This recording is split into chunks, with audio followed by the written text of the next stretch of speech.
आज आपको भारत की दो अलग अलग तस्वीरें दिखाते हैं। ऐसे समय में जहां लोग इस महामारी के चलते तड़प तड़प कर मर रहे हैं, शमशान घाट पर लोगों के अंतिम संस्कार करने के लिए जगह नहीं बची है, वहीं दूसरी तरफ दिल्ली में एक बहुत बड़े प्रोजेक्ट को तेजी से पूरा किया जा रहा है और इस प्रोजेक्ट का नाम है सेंट्रल विस्टा प्रोजेक्ट। आपको लग रहा होगा कि शायद ये प्रोजेक्ट लोगों की मदद करने के लिए पूरा किया जा रहा होगा, तभी तो इस लॉकडाउन के बीच इतनी तेजी से इसका काम पूरा किया जा रहा है। आपको बता दें कि ऐसा कुछ भी नहीं है। असल में सेंट्रल विस्टा प्रोजेक्ट कोई आम जनता के हित के लिए नहीं, बल्कि इस प्रोजेक्ट के तहत हमारे देश के प्रधानमंत्री और उपराष्ट्रपति, उनके दफ्तर और उनके मंत्रिमंडल के आवास को बनाया जा रहा है। कुल मिलाकर दिल्ली में अब एक नया संसद भवन बनाया जा रहा है जिसमें प्रधानमंत्री जी का नया घर होगा। आपको यह बात सुनकर हैरानी जरूर हुई होगी, लेकिन यह पूरी तरीके से सच है।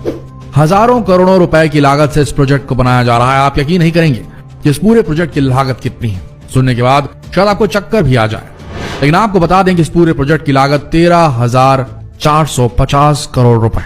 जी हाँ, आपने बिल्कुल सही सुना, 13,450 करोड़ रुपए। ये इतने पैसे होते हैं कि इसमें 45 करोड़ भारतीयों को वैक्सीनेट किया जा सकता है। इन पैसों से 1 करोड़ ऑक्सीजन सिलेंडर खरीदे जा सकते हैं, जिसकी वजह से करोड़ों लोगों की जान बच जाए। लेकिन हमारी भारतीय सरकार को देखिए, इन पैसों से वो एक नया संसद भवन बनाने का काम कर रही है, या यूं कहें कि प्रधानमंत्री और राष्ट्रपति और उनके नौकरशाहों के लिए नया घर बनाया जा रहा है। अगर आप सोशल मीडिया का इस्तेमाल करते हैं तो जरा सोशल मीडिया उठाकर देखिए।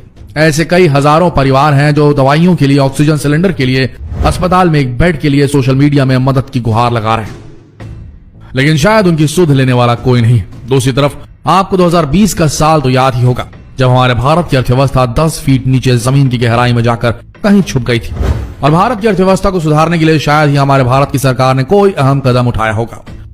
वहीं आज भारत के हालात क्या है यह हम सभी को पता है, लेकिन शायद हमारी सरकार को इन बातों से कोई फर्क नहीं पड़ता। तभी तो हजारों करोड़ खर्च करके हमारे भारत की सरकार नया संसद भवन बनाने का काम कर रही है और इस प्रोजेक्ट पर काम इतनी तेजी से किया जा रहा है कि 2022 तक इस प्रोजेक्ट को पूरा कर लिया जाएगा। और सबसे हैरानी की बात यह है कि इस पूरे प्रोजेक्ट को आवश्यक सेवाओं के तहत रखा गया है। अब आप ही बताइए, क्या वाकई में प्रोजेक्ट इतना आवश्यक है इस समय?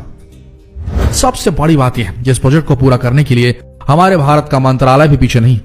यह प्रोजेक्ट हमारी भारतीय सरकार के लिए कितना ज्यादा जरूरी है, आप इसी बात से अंदाजा लगा सकते हैं कि बहुत तेजी से इस प्रोजेक्ट को पूरा करने के लिए पर्यावरण मंत्रालय ने भी मंजूरी दे दी है। इस एपिडेमिक के बीच में एक तरफ जहां राज्यों में लॉकडाउन जैसी स्थिति चल रही है, जहां लोग घर से बाहर नहीं निकल रहे हैं, वहीं इतनी सारी पाबंदियों के बीच दिल्ली में इस प्रोजेक्ट को बड़ी तेजी से पूरा किया जा रहा है।